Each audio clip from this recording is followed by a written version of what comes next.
All right, so we back again. Different vibe this time. Yes, sir. It was weird to even start because I'm used to looking for the mic, you know what I mean? And the setup being the way it was before. But hey, man, we trying some new things, you know, trying to make sure we get a nice look over here. Man, we're going to get right into it, man. This week, It's a lot going on this week. It's a lot going on. one of the things that a lot of people had a lot to say about was the Blue Origin space launch. Yeah. It was kind of like billed as a woman empowerment type thing, all female crew of like personalities, influence type people, you know, artists. Yeah, Katy Perry, Gayle King, Yeah, the Bezos' wife. Yeah, so it was a funny little thing to watch, man.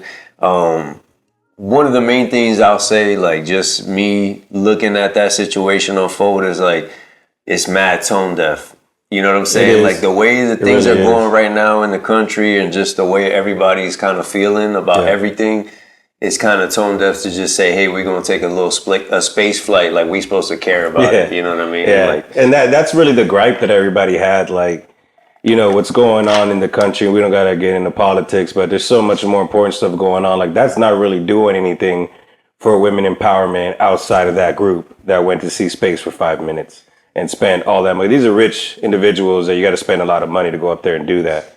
And it's not even a thing of like they went up there as far as there's some kind of accredited astronauts or something, or they went to seek out the women astronauts to take them on this crazy mission. It was just literally like the only women astronaut was the one who was taking the picture. Yeah, the one that had to be there basically as the supervisor and chaperone. You know what I mean? Yeah. But it was just so funny, dog, because like it feels like all the heat went on Katy Perry. Oh yeah, You know she what I'm got it saying? big time. She's been kind of like in this sphere in the media space where like people kind of look at her like hanging on to that pop star thing and kind of like overstaying her welcome a little. I know there was kind of like a controversy with her last album that it was kind of like received as kind of booty and even that, like the whole vibe of that was kind of like girl power and a certain sound that people was kind of like, this is already dead. You know what I mean? Yeah, she was on American Idol for a while. We watched American Idol, me and wifey, and she had a good run on there. And then she's not on there this season anymore. And we were wondering like what she's gonna be up to now. And now we see her doing shit like this. Yeah, man. And she like debuted her concert up there, something like the set list or like the tour dates or something like that. She was singing up there, you know what I mean? And it's like, on one side, you look at it just as a person, like, of course it would be dope to go to space. You know what I mean? If somebody gave you that opportunity, you're not going to look at the state of the world and everything. If it's something you want to do, you just going to do it. If I had the opportunity, I was rich, I no cap, I'd do it because like that's a lifetime experience that very few percentage of these people in this world are going to ever be part of. So yeah, but then it's like, you look at the other side of it, it's like it makes sense that it was somebody like Katy Perry. 'Cause she did everything that you would think that she would do on a trip like that. She comes and out not in a good way. and kisses the dirt. Like you was gone for 5 minutes, shorty. I saw a clip of her like with a little flower like this, like in the camera, all dramatic. She comes and out stuff. of the pot and she's like holding the flower up in the air. And that was OD. That was a lot. I think that was very, very. I mean, it's a big deal, but you remember Deep Blue Sea, that movie? Yeah, she reminded me like what would have happened to her. Like if there was aliens out there, she would have been like Samuel L. Jackson when he was doing the speech, and then the shark ate him. That would have been her with the flower, and then the aliens just vaporized her or something like that. Because it was just so like, what are you doing, bro? Out of touch.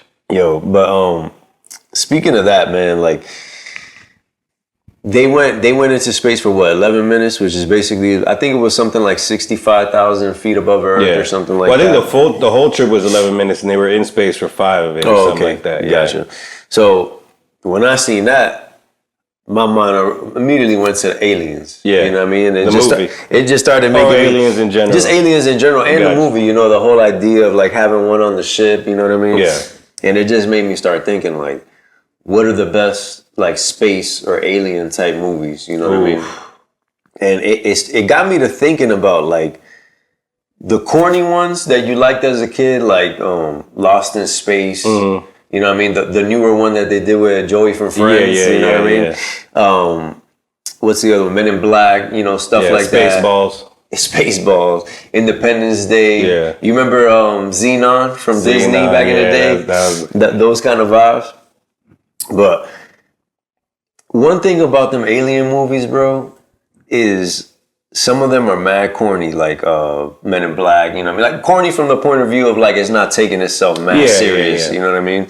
But it's like like Michael Jackson as an alien. Mm-hmm. But I started thinking about that run that Will Smith had, like, in the late 90s. Mm-hmm. It was kind of like towards the late 90s, like 96, 97, 98, around there, where he was just dropping, like, blockbuster movies every summer, and they was all super campy. Yeah, like Wild Wild West, Men in Black, you know what I mean? Like, those are, like, the kind of movies that it's like, they're not taking themselves super serious. Like, they're playing it straight in the movie, but they know it's like, they can't be judged too much because that's, the whole point of those movies. But it's like, bro, those movies are the best, dog. Like we even talked about Deep Blue Sea, dog. Yeah. I could still watch Deep Blue Sea now, bro, and it's a fire movie. LL Cool J was in that movie, right? Yeah, facts. And he was the chef. And he had the song. One of my, that song was Deepest Bluest. My head is like a shark's fin. From the point of view of the shark, bro.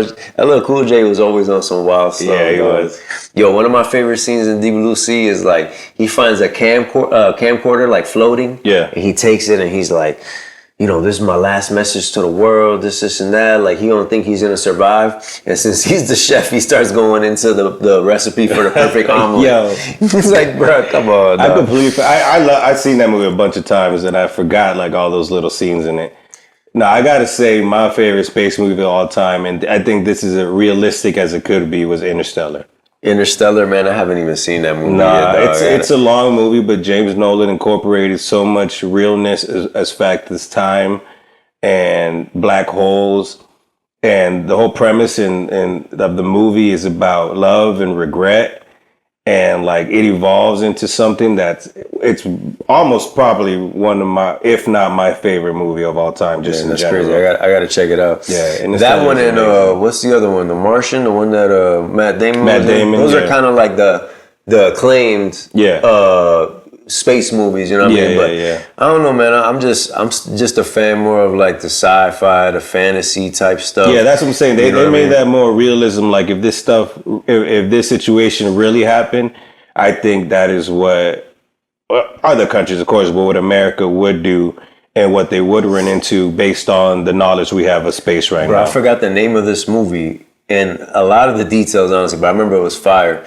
It was like a space crew that landed on, I don't know if it was the moon or a planet or whatever, to check on like another space crew that was like with like they had a whole like greenhouse and everything. They had a whole like almost like little village, but they were gone, like, and they lost connection with them. And when they went to look for them, they discovered that there was something there. I forgot what the movie was called, man. What is that movie? I think I remember that movie, yeah. Yo, if anybody that's listening to this knows that movie, dog, y'all need to tell us. Yeah, tap into the comments. It was like a more new movie. It's a newer movie. Yeah, right? It's a newer movie. They got to the place. They went through like the greenhouse area. You could tell that somebody hadn't been there for a long time. And then like people from the crew started dropping one by one. They're trying to figure out exactly what it was and everything. But that was a good one, man. Something about the alien movies that I love too is just like, where are they getting these ideas from and why are they always so like consistent with the alien movies? Is it because somebody kind of set the standard in movies like, oh, this is how we do alien movies? Yeah. Or is it just because it's kind of like the idea of like, you know how every civilization has kind of the same stories, even though they never talk to each other about stuff? It's kind of like that. Like, is the alien thing kind of like a lore that's kind of like in our society, like of things that we know of space? That's a good point. You know what I'm saying? Because it's like we have so many like specific ideas about space and aliens and stuff. Like, bro, where did that come from? Yeah, it all starts with like some organism on the ship that turns everybody in it. It's always like some basic premise that all the alien movies have. Bro, remember how mind blown you were as a kid watching Spider-Man and seeing the Venom come back from the moon, like the symbiote, and it took over Spider. You couldn't believe, like, what the hell? Like, you know what I'm saying? It was so mind blowing at the time, and they destroyed Venom in that Spider-Man 3 movie, dog. Yeah, they did. That Tobey Maguire Spider-Man series was so hyped. And like we looked forward to it so much. Yeah, between the movie and I the think game, that was the worst one of that whole series. Between the movie and the game, bro, that was like probably the biggest hype I remember besides like Avengers Endgame or something. Like people were so ready for a realistic Spider-Man movie.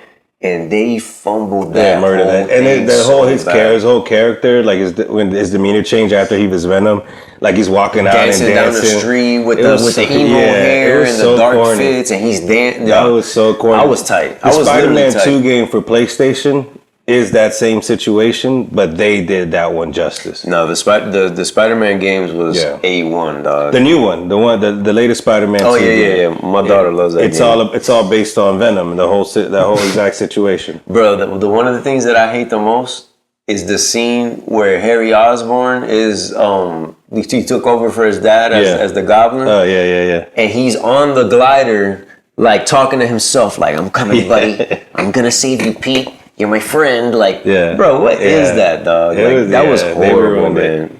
That spawned one of the best, that series spawned one of the best memes, though. Which one? The Norman Osborn, like, I'm something of a scientist myself. And you just change whatever word, you know what I mean? Yeah, everybody took that one, that's right. That meme is goated, man. But, dog, them first 3 Spider-Mans, people love them first 3 Spider-Mans. Sam Raimi. They are trash, dog. Trash. And the way that they took the series in the 3rd one and just destroyed it, dog, it was terrible.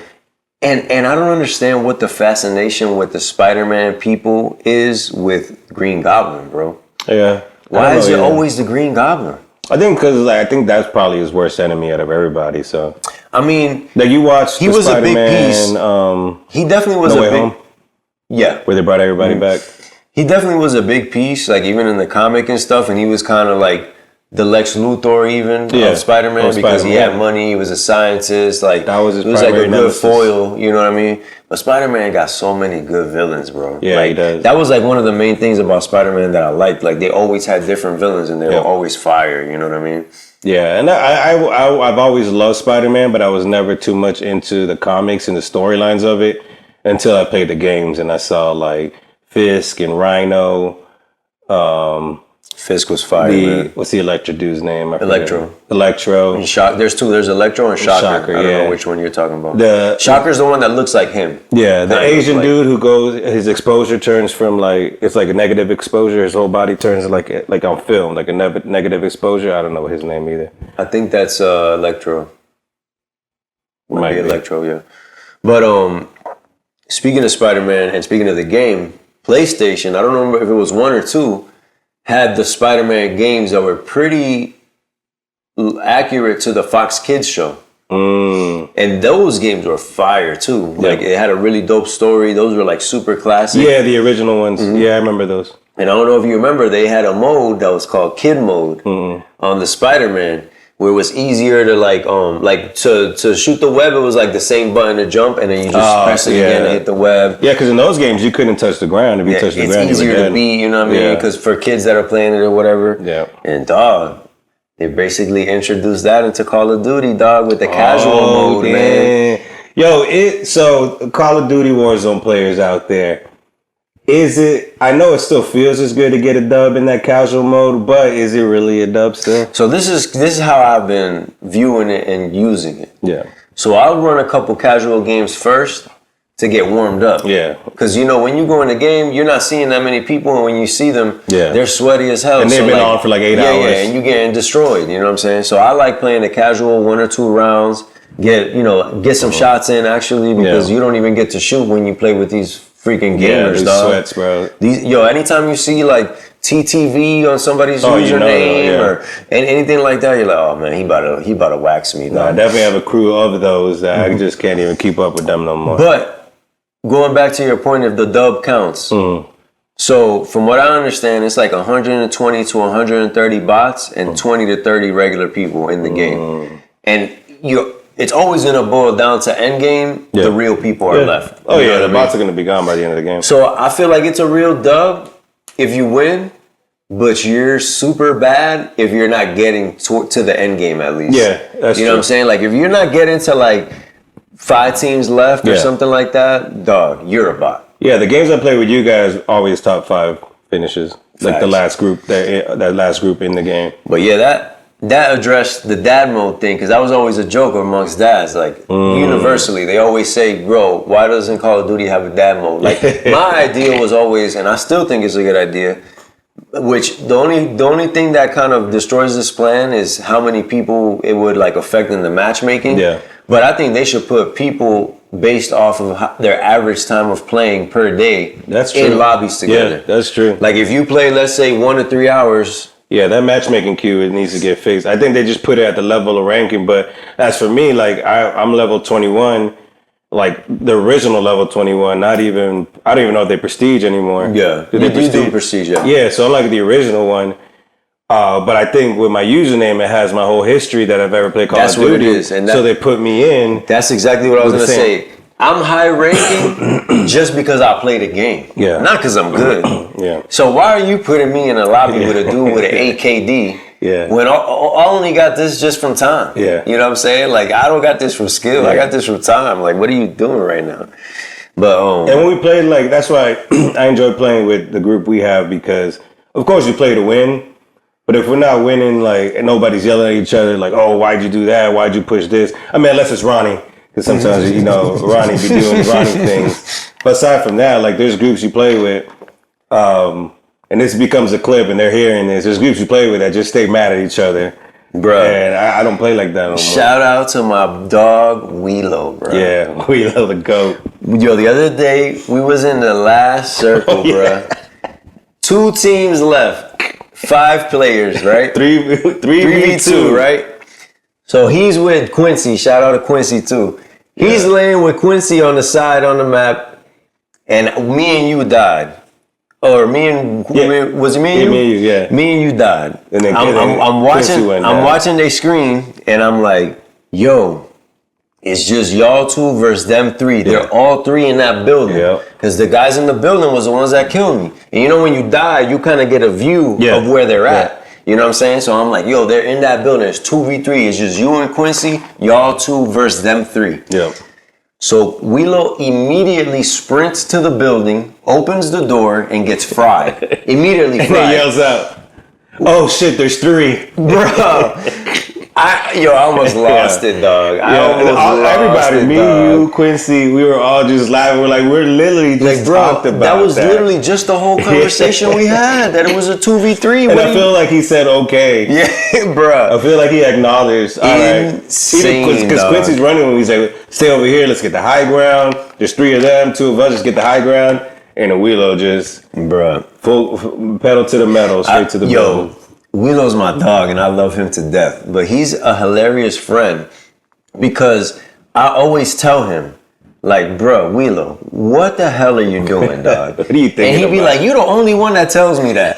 And then we get on the game, and everybody's laughing, like, what are you doing? And it's like, yeah, it's me, right? It's only me, just right? you, huh? Yo, it's so funny, dog. But yeah, they definitely made a focus this season with Call of Duty, bringing back Verdansk, bringing back Rebirth, and the way that they changed the game, they made these little subtle changes where it's like they adjusted the movement of the players, and they also adjusted the time to kill, like how fast you can kill somebody with a gun. No matter how meta it is, the time to kill is way slower. Gotcha. So they made it now where like these super sweaty dudes that's playing 1v4 or like two gamers that are playing against. They don't got the time to kill all 4 of those even if they people, run up on your whole team and they're really good, they're still not gonna kill all y'all, because it's more realistic, like more physics based. You know what I mean? Like how fast the guns are shooting, how fast you can move in it, and everything.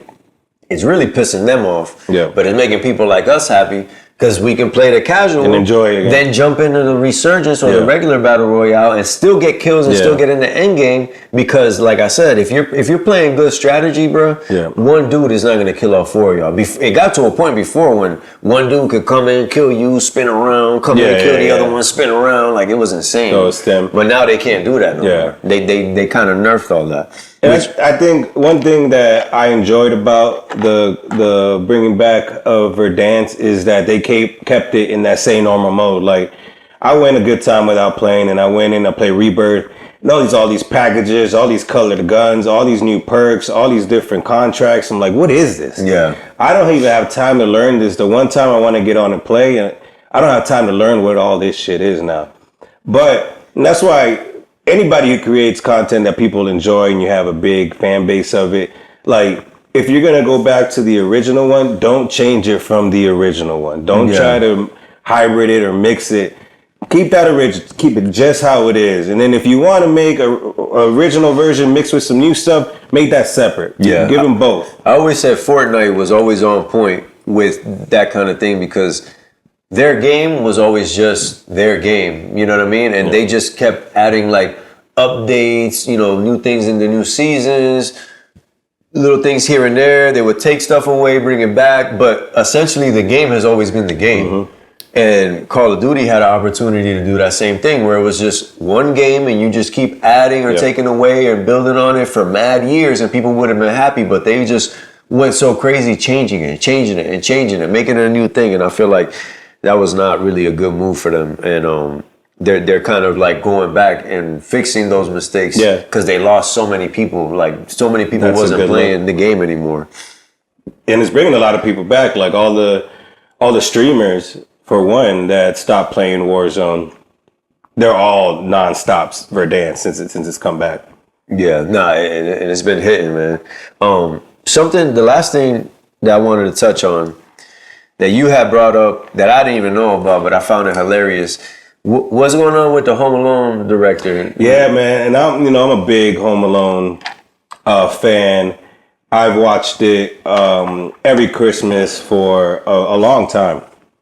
For years, like I'll force my family to watch it. But there, everybody knows that Home Alone where he's in the Home Alone Lost in New York when he stays in that hotel, and he walks in to the lobby and there's Trump and he has the interaction with him. He talks to him. So now the Home Alone director, I forgot who it is. I don't know his name. Relevant though. He wants to remove Donald Trump from that scene. He doesn't want him in there. His reasons, be that as it may. But he's like, if I do anything like that, he's like, I feel they're going to kick me out of this country, ban me from here, because that's the kind of, situation we're right now. If you go against anything in the government, they're going to turn on you, especially at a high level like that. So yeah, he wants to get rid of Trump out of that. So he wants to cut that whole scene out of the movie. So that's hilarious to me, dog, because that movie's 30 years old? Yeah. Who cares, bro? Yeah, at this point, who cares? Who cares? It was a young Trump before. Who's watching that movie and in an outrage because Trump was in it 30 years ago? Yeah, that's nuts. Dog, like, people be, I don't know, man. It kind of goes back to the Katy Perry and the Blue Origin thing. Yeah. Like, people be so worried about stuff that it's like, dog, who cares, bro? Yeah. Who really cares? Like, did this make a difference in your life? Like, who cares if Katy Perry went to space and blew on a flower, dog? Like, you ain't do it. Like, Who's really going to watch Home Alone if that happens? Like, oh, thank God Donald Trump is not in this movie no more. Like, it's like not even a 2-minute scene. Or even if they turn it off, like, they already watched up to that point. You know what I mean? Like, it's insane, man. We're like in a funny time where like a lot of stuff's going on. So there's a lot of real stuff to be worried about and to really be focused on. But at the same time, people is really choosing to like care about stuff that really don't matter. Like, bro, like there's so many other things that you could shift your focus about. to. If you're going to advocate about something, bro, make it something big, worthwhile.